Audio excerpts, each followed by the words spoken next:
One of the things that I've noticed over the years, first back when I was working at various jobs, and since then, listening to people talk to me about their jobs and so forth, sometimes somebody does their job really well, and one of the things they get rewarded for is promotion to a supervisor's position. But just because you know your job well doesn't necessarily make you a good supervisor. The reason for that is because now, instead of you doing your job, now you have to help other people do their jobs. And so that means oftentimes that you need a whole new set of skills called people skills. A good football player doesn't always necessarily make a good coach. A good basketball or baseball player is the same is true. If they can't communicate, if they can't motivate, if they can't get along with people, then they're not very good in their role as coach. I think in Jude now we're moving on to two passages where Jude wants us to learn people skills, or at least people skills in dealing with the after effects of these infiltrators. Now, again, I didn't really call them this at first, but I've sort of, in working through the book of Jude, have since called these people Jude is talking about infiltrators, because he says in the beginning, in verse 4, that they've crept in unnoticed. But I think by that he means that they've come in and they have a hidden agenda, or their real self is hidden. And it kind of gives you the idea of somebody, who's kind of like a spy sent in, to find out what's going on and then relate back to the home country what they can do so they can take them over. And that's kind of what these people are doing. And what Jude has done is he's told us his purpose is, to help us to contend for the faith, to fight for the faith. And then he, in verses 4 through 19, I think, tells us all about these infiltrators. He uses some Old Testament people and events in order to explain them. He uses some imagery and figures in order to explain them, like clouds without water. He helps us to see that what's really driving them is their own desires and lust, and that ultimately they deny our Lord and Master. But then Jude, in verse 20 and 21, moves to help us collectively see how we can contend for the faith, how we can build up our community and strengthen it. And now what he's going to do in verses 22 and 23 is to help us to see how we can help those who are seduced by these infiltrators. And here's what Jude writes: "And have mercy on some who are doubting, save others, snatching them out of the fire. And on some have mercy with fear, hating even the garment polluted by the flesh." Now, if you're reading the King James, it says something a little bit different in verse 23. And it may be a little bit different. That's because there's a little bit of a variation in the manuscripts that were used by the King James translators, and that the modern day ones, if you read the modern day ones, they tend to adopt this. Scholars, if you read their commentaries, they've got a big discussion whether, exactly what's going on here. But we don't really have time to get into that, and probably most of you are reading more of a modern translation. And so we'll just jump in and deal with the text as you are probably reading it and seeing it. For the most part, most of you are probably reading a New American Standard, an NIV, or a New American, or an ESV, and they'll pretty much all sound alike. But anyway, Jude wants us to help us to see that there are those who are seduced by the infiltrators. And what he does is he divides them into three groups. Now, this is why some commentators think what the New American Standard and some of the other modern translations say is true, because Jude tends to like freebies. He starts off with three events and then three Old Testament people, and it just seems to move in threes. Whether that's true or not, you can decide for yourself and in your own reading. But I'm going to share with you what I see as three groups that Jude wants us to deal with, who have been seduced or are being seduced by these infiltrators. The first group is the doubters. He says, and have mercy on some who are doubting. Some of the other translations use the word wavering. In fact, the King James in James chapter 1 and verse 6 talks about those who are doubting and they are wavering. I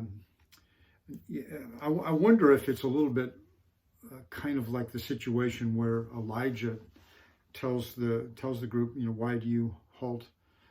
Why do you halt between two opinions? Jump back and forth. Why are you on the fence between God and Baal, or the Lord and Baal? They're wavering. And of course, the big question is what are they wavering about? Are they those who aren't quite certain about their own beliefs in the faith, in their own personal faith? Have they not become settled in their own values, their own outlook, their own knowledge of the scriptures, so that that they're no longer doubting? Is it some who are wavering about what the infiltrators are telling them, that they appear to be on track, and then the infiltrators come in and now they're sort of wavering back and forth? Well, they sound pretty good, yeah, but so does the faith, and yeah, they sound pretty good, but so does what's going on? I think it kind of looks like they're sort of the vulnerable. They're the ones that aren't quite settled, and it's sort of easy for these infiltrators to come in. There's a true story, and I know this because this was told by one of the guys in my class at Sunset School of Preaching back in 1975.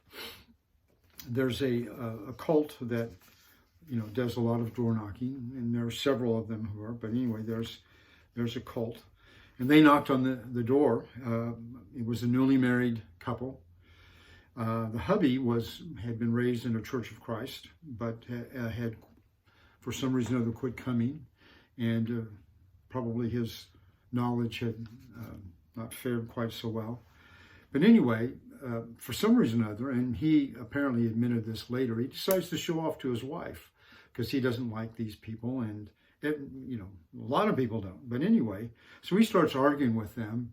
And apparently they're really getting kind of the upper hand in the arguments. And what's interesting is that these individuals who had knocked on his door, apparently they're kind of watching the wife. She's in behind the husband, and while the hubby's getting kind of passionate about this and really arguing with them, and they appear to be keeping their cool and so forth, they kind of notice something about her. So the next day, when he's off at work, apparently she didn't work, they came back, knocked on the door, got a study set up with her. And they, kept it hidden until she was converted.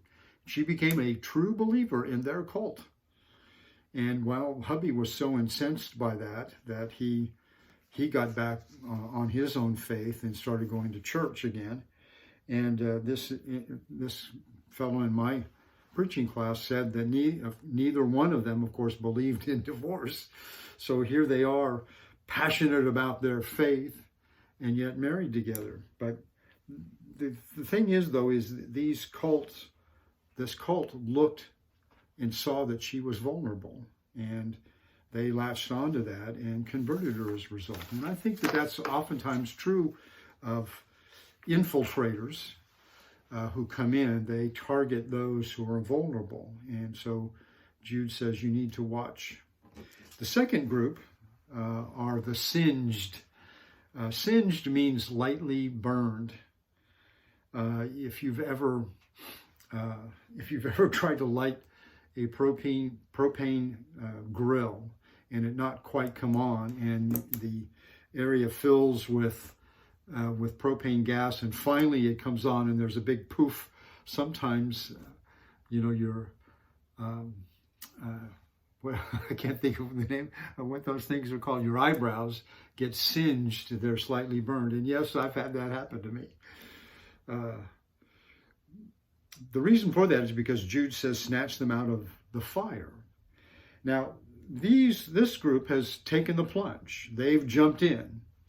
Probably haven't been there very long, because Jude, I think, he says, snatch them out of the fire. It's like they've fallen in, and Jude says, get them out quick before they get burned.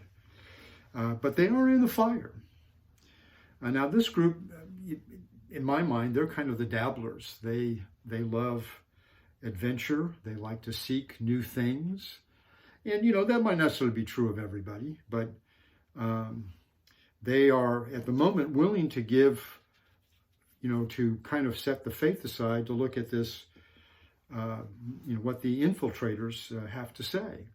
They're kind of intrigued by it, you might say. Now, I kind of know what this is like. And I wasn't raised in a Church of Christ, but I was raised in a church. I did go through confirmation at age 11, did take communion, did go to church with my mom, did even, in high school, when I was dating a girl, and I don't remember why, but brought her to a couple of church classes, outside of Sunday. So, I was raised with a sense that there was a God and so forth. But I got to college, to Pepperdine, and there was this fellow who was a former Catholic, and he'd now become an atheist. And I don't know why he would be at Pepperdine, since it's basically a religious college, trying to give you a good fundamental education, liberal arts education. But I remember him, he was very passionate. And he would argue with everybody, In fact, he did not let many things go by without bringing up the fact that atheism was the way to go. For some reason or other, well, actually not really, I thought, what he said sounded good. And so I pushed my faith aside and said, let's go. And I embraced his atheism. I became an atheist. It sounded good. Didn't take long for me to come to my senses. And I don't really remember, but it wasn't very long. And I'm not sure, who or what process came about, but probably by the end of my freshman year, I was back believing that God really does exist. However, though, it really hadn't changed my behavior all that much, and I didn't really see the connection. But still, you get the idea that here's, I was somebody who wanted a new adventure. I was a dabbler. Oh, this looks good. Let's go into it. And so I jumped in. Fortunately, I got pulled out by God somehow before I got burned and completely damaged and stayed in. So that's the second group, the singed. They've taken the plunge. They're in the fire. But the last group is the polluted. Jude says, talks about hating the garment polluted by the flesh. These are the people who are all in. They're so all in that the inner life is stained. Now, the garment that he's talking about here is the one more next to the skin. I wear, underneath this shirt, I have a t-shirt.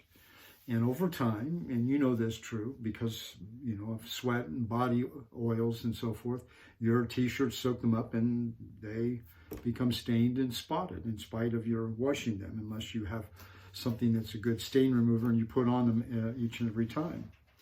And so Jude, I think, is suggesting that these people have worn this garment next to their skin. That they've put on this garment and it's become polluted, it's become stained, and so forth. They are sitting at the meal. They're eating all of the courses. They want this, and they are taking it in full.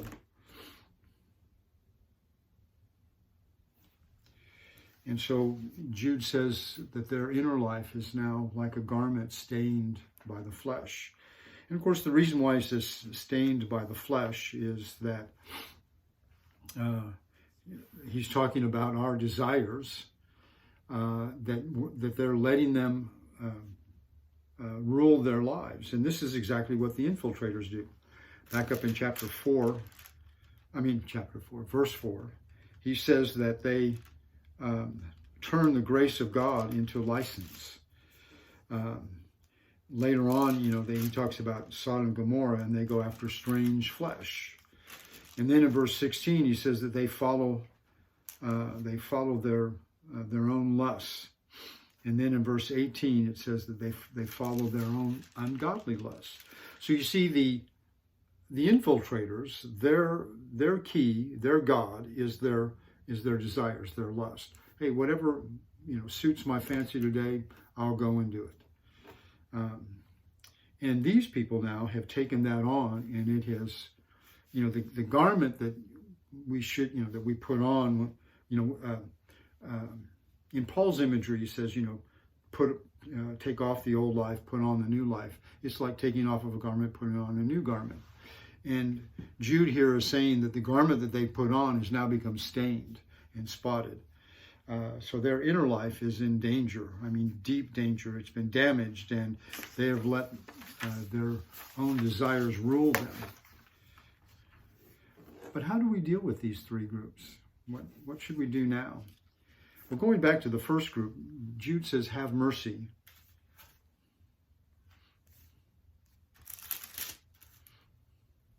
Have mercy on some who are doubting. So the waverers, they need mercy, pity, compassion, a desire to help. That's what mercy is all about. It's seeing somebody in need and thinking, I've got to help them. I don't see them much anymore. Of course, I don't watch quite as much commercial TV as I used to. But I remember, years ago, there are all kinds of groups out there trying to help people in other countries, and they would show you pictures of children who had very little to eat, and you could see, they had extended stomachs because of lack of nutrition, and they didn't have much to wear, and you could just tell these were pitiful kids, and they wanted to get you so full of pity that you would donate money to help. Better still, you come to the country and actually help with not only your money, but by distributing to them what they need. Real pity for the doubters, those who waver on their faith. They need guidance and teaching and direction. They need kindness, but they need help. And you have to take pity on them and jump in and do it. So show compassion and act compassionate with them. Luke chapter 10, you remember the parable of the Good Samaritan. There's a guy half dead on the road, and a priest passed by him, a Levite, and then comes the Samaritan. And he is moved by pitying this fellow. And he stops, he pours oil on his wounds, he bandages them up, puts him on his donkey, takes him off to an inn, leaves some money with the innkeeper, and says, hey, if he uses more, put it on my tab, and when I next come through, I'll take you. Now, of course, Jesus was telling this story, this parable, to a lawyer who wanted to know who was my neighbor. And Jesus then asked him, who then proved to be neighbor? The lawyer wouldn't say the Samaritan. He didn't dare utter the man's race and culture, but he said the one who showed mercy. And that's what he did. This word mercy is the idea of having pity and compassion, but doing something about it. The second group, Jude says, snatch them from the fire. The word snatch means to carry off suddenly by force. It's often used of wild animals attacking their prey. In fact, not too long ago, I was watching some videos on Instagram, actually. And there's this video of it's a leopard or a cheetah, and it comes, kind of looking around, and it comes up to this river, and it bends over, and it's drinking, lapping up water out of the river. And you're there wondering, what's going on. All of a sudden, out of the water comes this huge crocodile, grabs the big cat, and pulls it down under. That's what snatch means.